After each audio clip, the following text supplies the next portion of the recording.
Marcus Sullivan had been driving for 7 hours straight, with no destination, no hope, no reason to keep going. It had been 9 months since he lost everything, his wife, and the daughter he never even got to hold in his arms, until, in a forgotten diner in the middle of nowhere, he saw something that made his heart stop, a single mom waitress, carrying a baby with a birthmark, identical to his dead wife's, the same date on the hospital bracelet, the same name he and Hannah had chosen.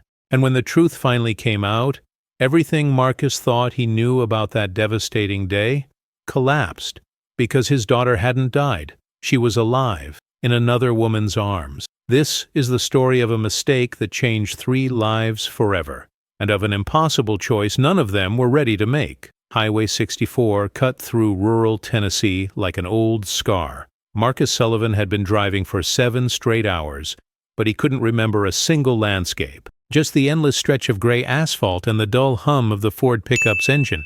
He had no destination, only the desperate need to keep moving.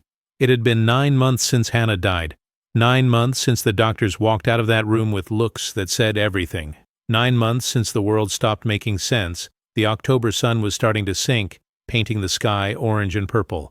Marcus felt his eyelids grow heavy, but sleep meant dreaming, and dreaming meant reliving the last time he held Hannah's hand. Cold, lifeless. "The baby didn't make it, Mr. Sullivan. I'm so sorry." He tightened his grip on the steering wheel until his fingers hurt. Her voice still echoed in his head. "Marcus, promise me you'll be happy again. Promise? How do you promise something impossible?" Slowly, the lights of a roadside place appeared ahead. Rosie's Diner, a faded red neon sign, half the letters flickering unevenly. The gravel parking lot held 3 cars, an old van, a dented sedan, and a dust-covered Harley. Marcus hadn't planned to stop, but something about that place made him slow down and pull in. He shut off the engine and sat there, staring at his own reflection in the rearview mirror. A week's worth of stubble, sunken, bloodshot eyes, wrinkles that hadn't existed a year ago. Who is this man? When he stepped out of the truck, his legs shook. He hadn't eaten properly in days. Coffee and cigarettes had been his only fuel since he left Memphis without telling anyone. The diner door creaked as it opened. The smell of frying bacon and fresh coffee hit him all at once. There was something comforting about it, like the world inside still followed simple rules. The place was exactly what Marcus expected. Red vinyl booths, a stained formica counter, a jukebox softly playing Patsy Cline, 3 customers scattered around, a trucker on his phone, an elderly woman sipping tea, a young couple laughing. He chose the table farthest away, near the window, where the fading daylight still slipped in. He sat with his back to the door, lowering his face to hide the tears that started to fall. It wasn't the first time he'd cried in public, but it was the first time he didn't care. Marcus tried to steady his breathing, but his chest felt tight. His hands shook as he grabbed a paper napkin and pressed it to his face. Why am I still here? Why am I still breathing when they aren't? The sound of footsteps approaching made him tense. He wiped his face quickly, still not looking up. "Good evening.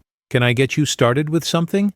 The voice was soft, warm, a southern accent, but not heavy. Marcus mumbled something unintelligible, eyes still fixed on the table. "That's okay, sweetheart. No rush," the voice said with genuine kindness. "I'll bring you some water and you can look over the menu. When you're ready, just let me know." Marcus nodded without looking. He heard the footsteps move away, the sound of a faucet turning on, ice clinking into a glass. He took a deep breath, trying to pull himself together. "Just order a coffee, pay, and leave. No one here needs to see you like this." The footsteps returned. The glass of water was set gently on the table, along with a laminated menu. "Here you go. Today's special is chicken pot pie with mashed potatoes. But the coffee's always fresh." There was something real in that voice, something that didn't judge. Marcus slowly lifted his eyes, ready to say thanks and shut down any conversation, and then he froze. The woman in front of him was black, slim, with curly hair pulled into a ponytail, a pale yellow uniform with a name tag that read, Diane, tired eyes, but kind. She couldn't have been more than 30, but she wasn't what held Marcus's gaze. It was the baby she carried in a fabric sling tied against her body, a tiny little girl, sleepy-eyed, her head resting against her mother's chest.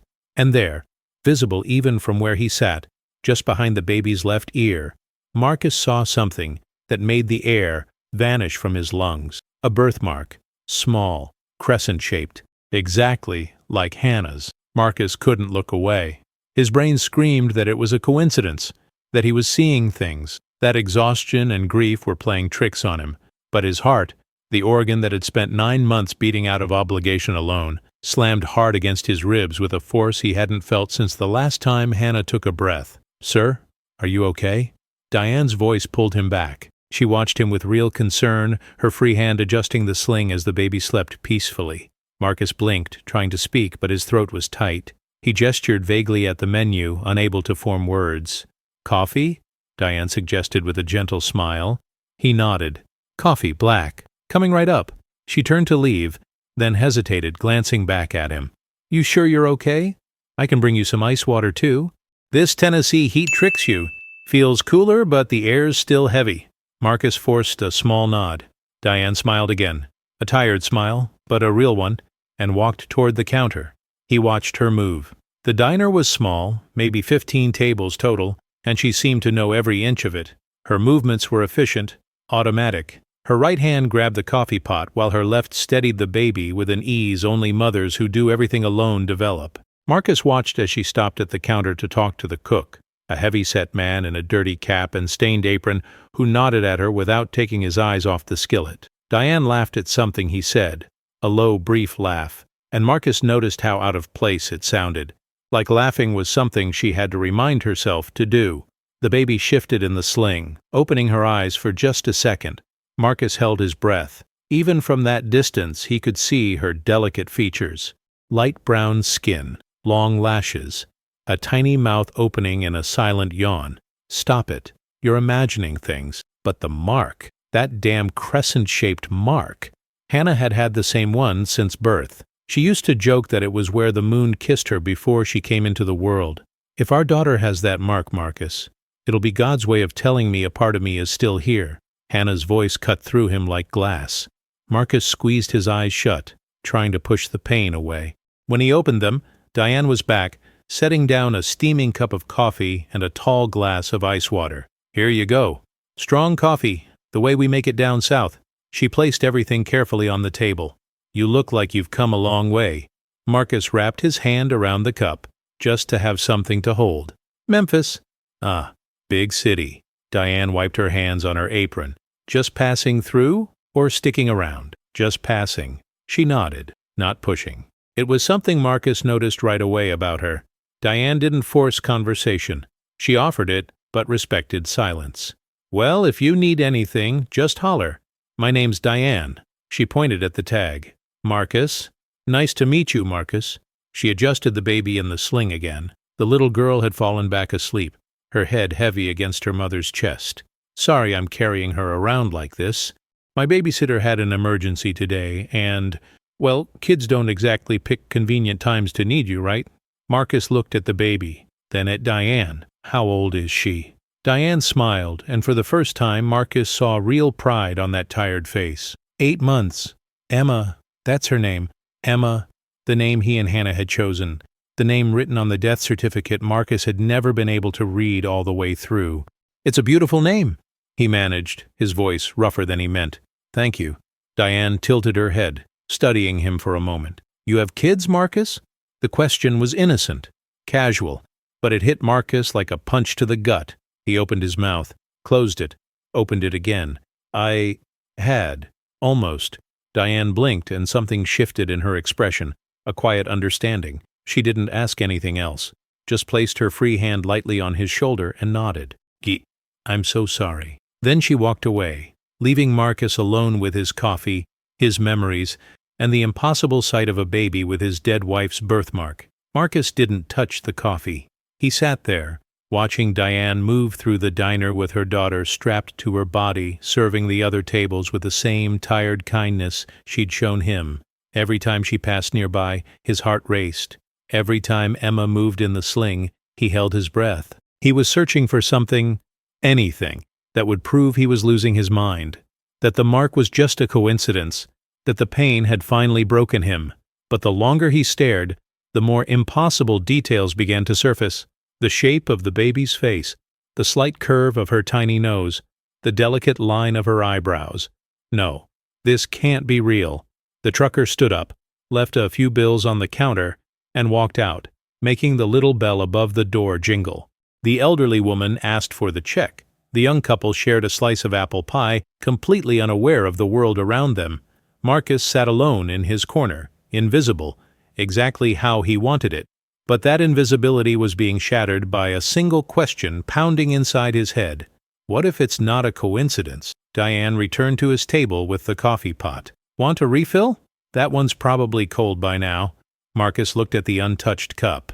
It's still hot. It's not. She gave a faint smile and poured fresh coffee over it. I've learned that a man who stares at his coffee without drinking usually has too much on his mind. Hot coffee at least gives you an excuse to keep sitting there. It was a simple comment, but heavy with experience. Marcus realized Diane knew loneliness. She recognized it in others because she carried her own. How long have you worked here? The question slipped out before he could stop himself. Diane looked surprised, but not uncomfortable. About 10 months. I got here in the middle of winter. Emma wasn't even born yet. Rosie, the owner, gave me a chance when no one else would. She glanced around with something that looked like genuine affection for the worn-down place. It's not much, but it's ours. You from Tennessee? No, I came from somewhere else. Her voice grew more guarded, and Marcus realized he'd stepped into sensitive territory. Sometimes you need to start over far away, you know?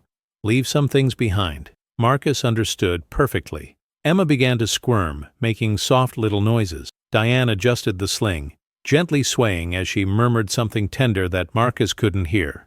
The baby settled, but her head turned toward Marcus, and that's when he saw it. On Emma's tiny wrist, almost hidden beneath the sleeve of her pink outfit, was a hospital bracelet, the kind they put on newborns, faded but still readable. Marcus felt the blood drain from his body.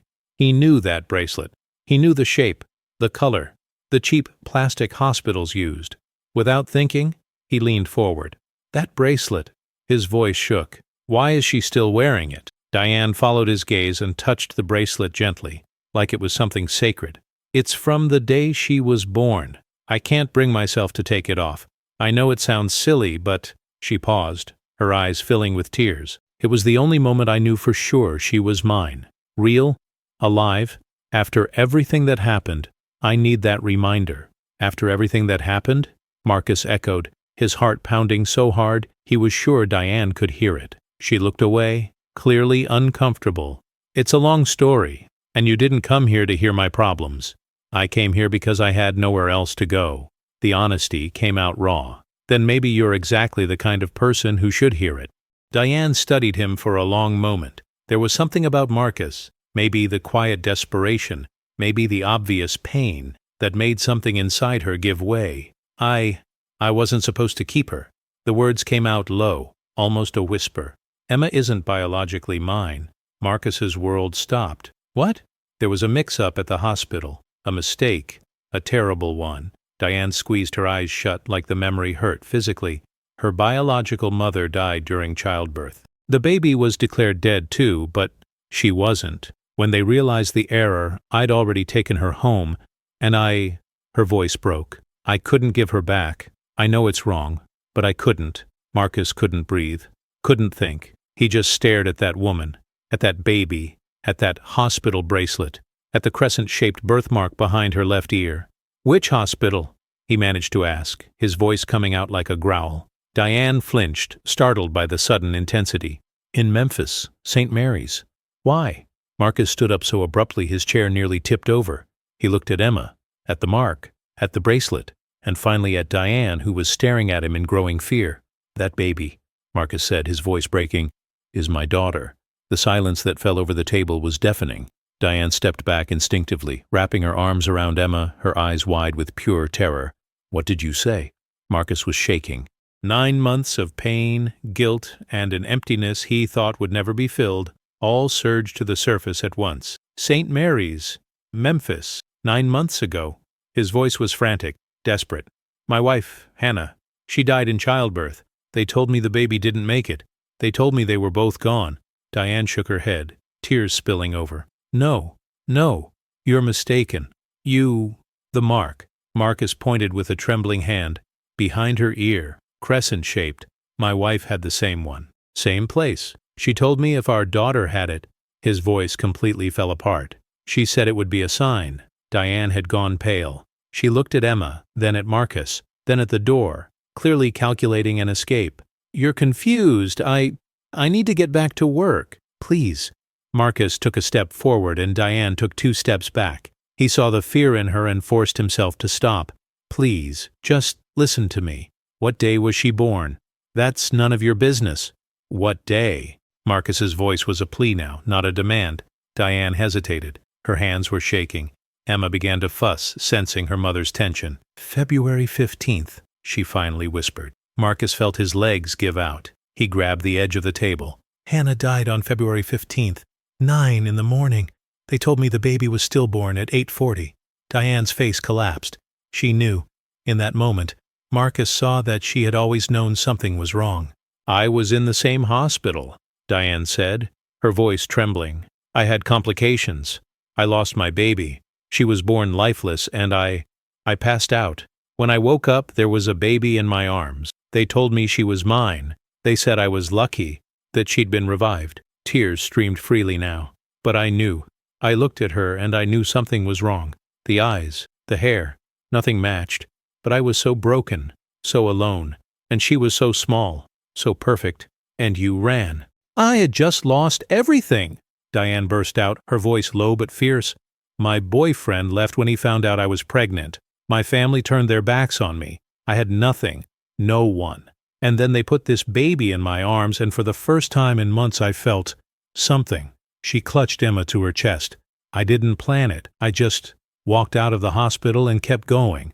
Came here, started over, and Emma became my reason to live. Marcus wanted to scream, to curse, to blame her for every night he'd spent wanting to die. But when he really looked at Diane, he saw the same desperation he carried inside himself. He saw a woman who had clung to the one thing that kept her alive, just like he would have. You knew there was another family looking for her? Marcus asked, his voice hoarse.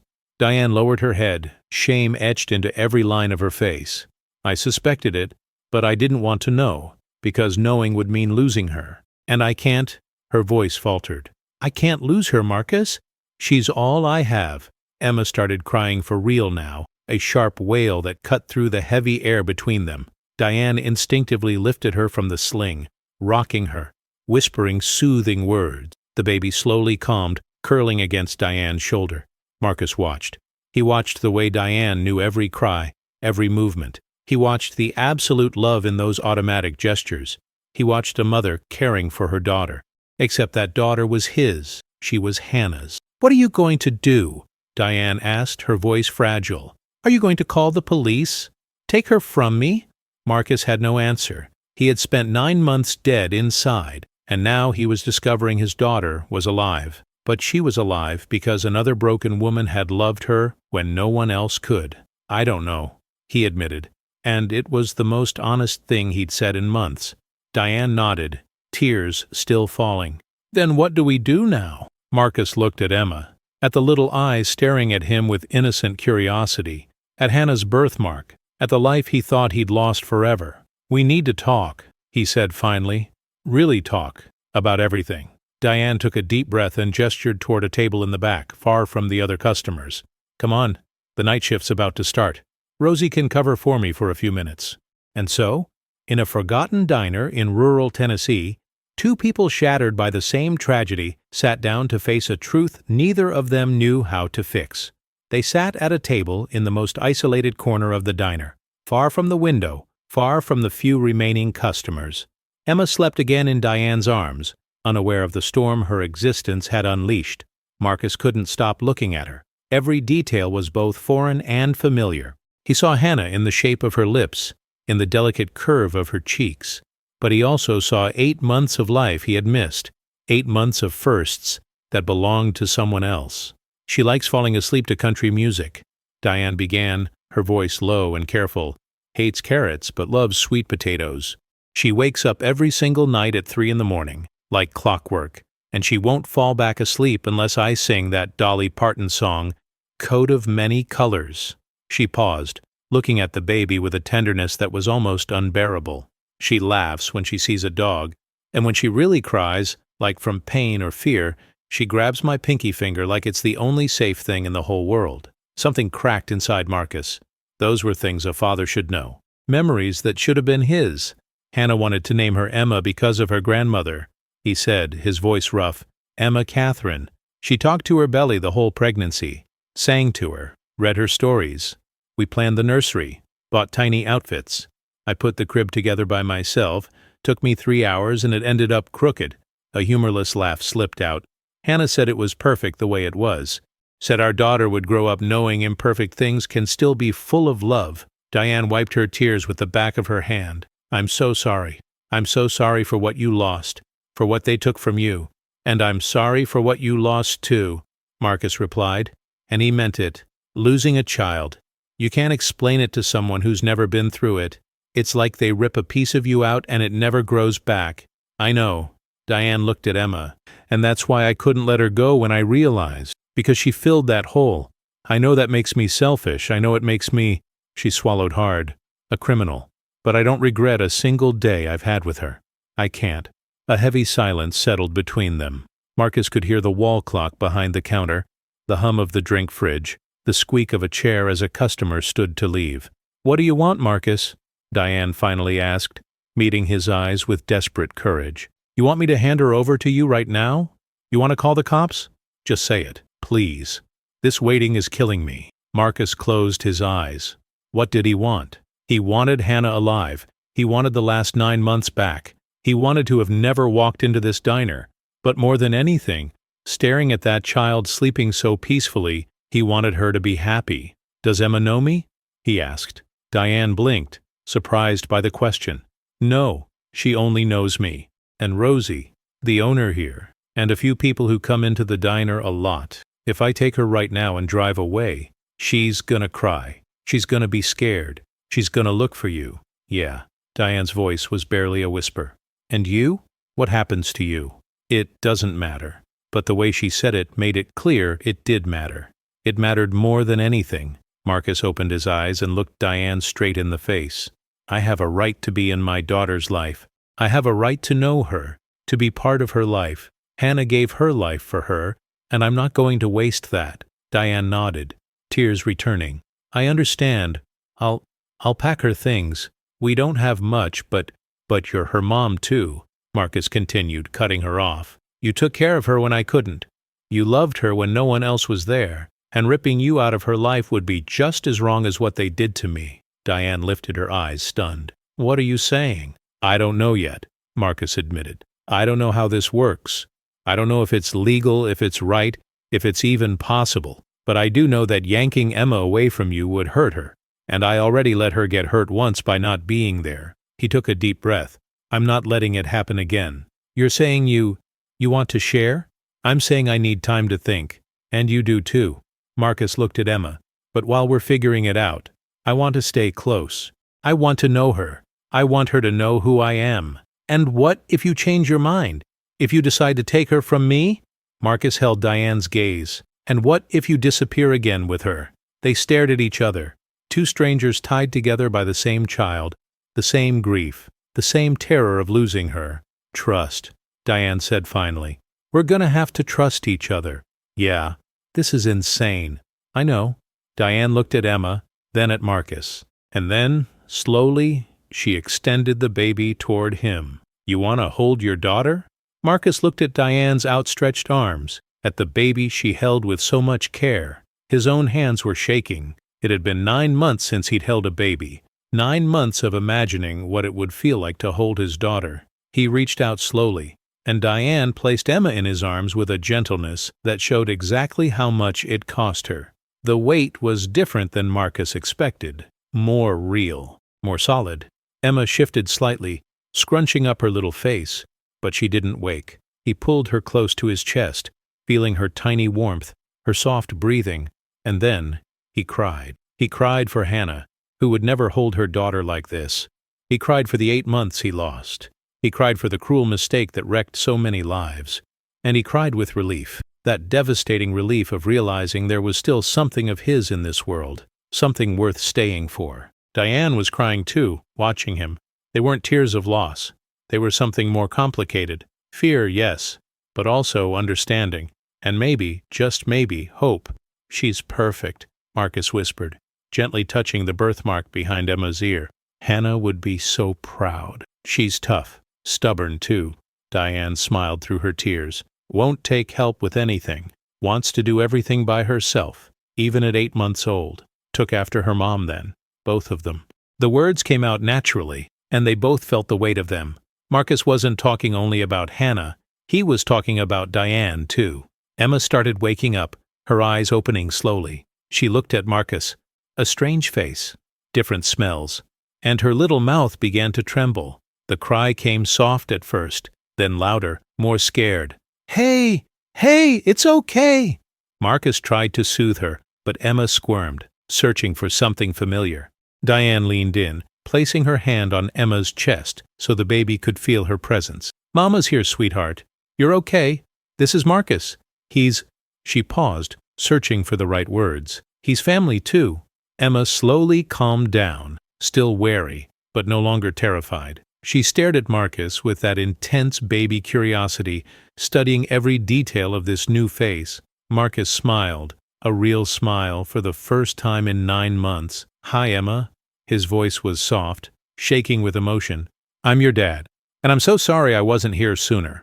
"It wasn't your fault," Diane said quietly. "None of it was. The mistake was the hospital, the doctors, the system. We're just the people trying to fix what they broke." Marcus nodded. She was right. The anger he felt wasn't for her. It was for an institution that failed, for procedures that failed, for a world that can be way too cruel. "So what do we do now?" he asked, still holding Emma. Diane took a deep breath. "Can you stay here a few days? There's a cheap motel up the road, like 3 miles from here. You stay, spend time with her, and we figure out how this works." She hesitated. "Eventually, we're going to have to deal with it legally. But for now, you need to know your daughter, and she needs to know you. And you trust I'm not just going to take her and leave?" "No." Diane's honesty was brutal. "But I'm choosing to trust anyway, because you had the chance to call the police and you didn't. Because you saw how much I love her." She touched Emma's little cheek. "And because I want to believe broken things can still be put back together." Marcus looked at Emma, at Diane, at this strange diner that had somehow become the most important place in his life. "I'll stay, as long as it takes. And after that? Then we figure it out together." It wasn't a perfect solution. It didn't untangle the legal mess waiting for them. It didn't erase the pain or the guilt. But it was a start. Diane reached her hand across the table. Marcus took it, and for a moment, they stayed like that. Two strangers connected by tragedy, bound by a child, trying to build something new out of the wreckage. Emma yawned, snuggling deeper into Marcus's arms, her tiny hand wrapping around his finger. And for the first time in 9 months, Marcus Sullivan felt something besides pain. He felt hope. Outside, the sun finished setting over Tennessee, turning the sky pink and orange. Inside Rosie's diner, a new family, strange, imperfect, but real, began to be born. Some stories don't end. They just wait for the right moment to keep going. Sometimes life breaks us just to lead us exactly where we need to be. The past can hurt, but it can also open doors we thought were locked forever.